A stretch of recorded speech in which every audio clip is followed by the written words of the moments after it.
vous avez vu des publications avec une photo d'un enfant qui était perdu et qui demandait de partager, bien c'est une fraude. On peut exactement voir ça sur une publication dans un groupe Facebook de Saint-Hilaire. Il y a quelqu'un qui a publié une photo d'un enfant qui avait été retrouvé il y a 1 heure et ça demandait de partager. Il y a plus de 2000 partages sur cette publication-là. Comme l'a expliqué Janet Richard du service de police de Brandon à Winnipeg, ces publications-là vont toujours suivre à peu près le même fonctionnement. Ça va être des photos d'animaux ou d'enfants disparus qui ont besoin de notre aide pour nous pousser à partager en grand nombre.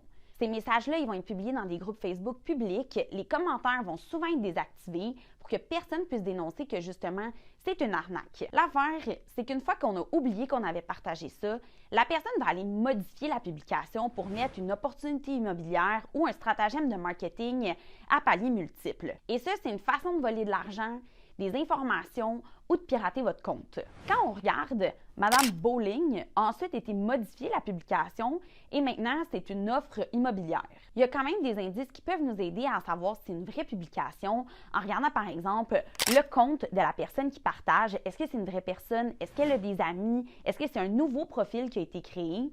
Les messages pour les personnes disparues qui sont réels devraient être vérifiables par la police et c'est souvent publié directement par une organisation ou une personne de confiance.